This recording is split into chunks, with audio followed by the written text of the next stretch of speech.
In the spring of 1940, while the war clouds gathered across the world, a Japanese naval officer sat alone in the quiet of his cabin aboard the battleship Nagato.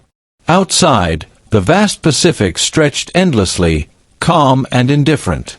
Inside, Admiral Isoroku Yamamoto wrestled with a thought so dangerous that it could decide the fate of his nation. No one had ordered him to imagine it. No committee had demanded it. The idea was his alone, a sudden, devastating strike against the United States Pacific Fleet at Pearl Harbor. Yamamoto understood that if war with America came, Japan could not afford hesitation or half measures. Only a blow so shocking it froze the enemy in disbelief might give Japan a chance. Yet the man who conceived the attack also knew something few others in Tokyo were willing to accept, that even such a blow would not win the war. Yamamoto's understanding of America came from experience, not theory. Years earlier, from 1919 to 1921, he had lived in the United States as a naval officer sent to study at Harvard University. Officially, he was there to learn English. Unofficially, he devoted himself to understanding the true source of American power. During school breaks, he traveled across the country, hitchhiking through vast distances that astonished him. He visited oil fields in Texas and watched crude wealth being pulled from the ground in quantities Japan could scarcely imagine. He toured factories that seemed to defy reason, where machines and men worked together with relentless efficiency. America, Yamamoto realized, was not merely a nation, it was an engine. At Harvard, Yamamoto earned a reputation among his classmates as intensely curious and sharp-minded. He worked hard but found time for social life, and it was there that he discovered poker. What began as a pastime became an obsession. Night after night, Yamamoto studied the game with the same seriousness he applied to naval strategy. He analyzed probability, memorized odds, and learned to read faces and gestures. From those games, he drew conclusions about Americans that his fellow officers never grasped. Americans were not impulsive gamblers. They were patient. They accepted short-term losses to set up decisive gains. And when they sensed weakness, they pressed their advantage without mercy. Later, as naval attaché in Washington from 1926 to 1928, Yamamoto traveled even more widely.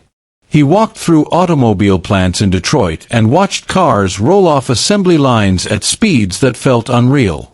He toured steel mills in Pittsburgh, oil refineries in Texas, and shipyards that seemed capable of building fleets without end. He counted tonnage, measured output, and ran the numbers in his head. The conclusions terrified him. Anyone who had seen these factories and oil fields, Yamamoto later said, knew that Japan lacked the national power to compete with America in a prolonged war. He also continued playing poker, this time with American naval officers. He often won, and privately he developed a certain contempt for their skill at the card table. But Yamamoto never confused individual ability with national character. America, he knew, was not weak. It was not soft. And it would not fold after a single devastating blow. When Prime Minister Fumimaro Kono asked him about the prospects of war with the United States, Yamamoto gave an answer that echoed like a prophecy.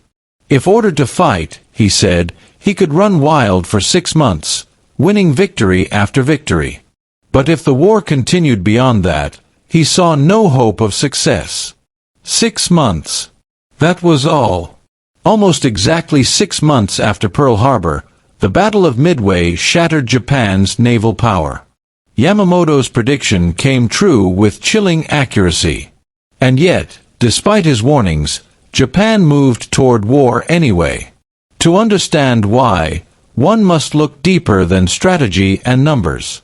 Japan's fatal misjudgment of America was rooted in arrogance, in stereotypes, and in a dangerous faith in its own myth. The belief that Americans were too soft, too divided, and too unwilling to sacrifice for victory became an article of faith among Japan's military leaders. It was a belief reinforced by history, or rather, by a misreading of history. Decades earlier, in 1904, Japan had stunned the world by launching a surprise attack on the Russian Pacific Fleet at Port Arthur. The parallels to Pearl Harbor were unmistakable: a sudden strike, no formal declaration of war, enemy ships caught at anchor. The strategy worked brilliantly. Over the next year, Japanese forces defeated Russia on land and sea. The decisive moment came in May 1905 at the Battle of Tsushima, when Admiral Togo Hiyakairo annihilated the Russian Baltic Fleet after its 7-month, 18,000-mile journey around the world. Russia lost nearly everything. Japan lost almost nothing. The victory electrified Japan. For the first time in modern history, a non-Western nation had defeated a major European power. The world took notice, and so did Japan's military planners. They drew a lesson that would haunt them for decades: strike first, strike hard, and a larger enemy will negotiate. What they ignored was why the strategy had worked. Russia had been weakened by revolution, stretched across continents, and fighting far from its industrial base. Japan remembered the triumph, not the circumstances. Tsushima became doctrine. By the 1930s, contempt for Western democracies had hardened into certainty. Japan watched Italy invade Ethiopia, Germany remilitarize the Rhineland, and Europe protest loudly but act weakly. Japan itself invaded Manchuria and later China. The West condemned, sanctioned, but did not fight. To Japanese militarists, this proved that democracies lacked the stomach for war. They believed that societies built on individual comfort and personal rights could never match Japan's willingness to sacrifice everything for the emperor. Racial thinking reinforced this arrogance. Many Japanese officers believed Americans were inferior warriors, spoiled by luxury and incapable of enduring hardship. They pointed to isolationist politics, divided public opinion, and America's reluctance to fight as proof.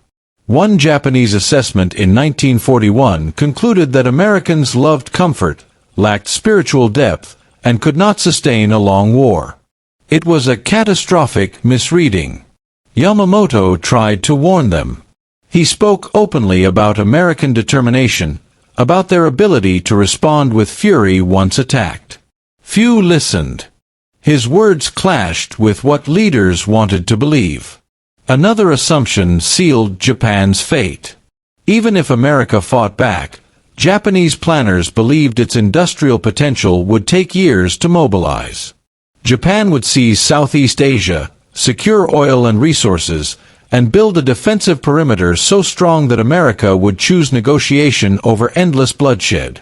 They knew America's potential in theory. They had the numbers. What they refused to believe was that a democracy could harness that power fully. In July 1941, events forced Japan's hand. After Japan occupied French Indochina, President Franklin Roosevelt froze all Japanese assets in the United States. Britain and the Dutch East Indies followed. Overnight, Japan lost access to most of its trade and nearly all of its imported oil. Without oil, the Japanese Navy would grind to a halt. The choice was brutal: abandon China and accept humiliation, or go to war to seize the resources of Southeast Asia. Withdrawal was unthinkable to the militarists. War became inevitable. Yamamoto understood what true victory against America would require. In private letters, he wrote that it would not be enough to take Guam, the Philippines, or even Hawaii. To truly defeat America, Japan would have to march into Washington and dictate terms in the White House. It was not a boast. It was a warning. America could not be knocked out by naval defeats alone. Its heartland was protected, its population vast, its resources endless. But Japan had chosen its path. Yamamoto resolved to do his duty, even knowing the odds. Pearl Harbor was not meant to win the war. It was meant to buy time. On the morning of December 7, 1941, that gamble unfolded. Japanese aircraft appeared over Pearl Harbor just before 8 o'clock. Commander Mitsuo Fukuda saw no resistance and sent the signal, "Complete surprise." For 2 hours, chaos reigned. Battleships burned, aircraft exploded on runways, and sailors fought fires amid smoke and falling debris. The Arizona vanished in a single, horrifying explosion.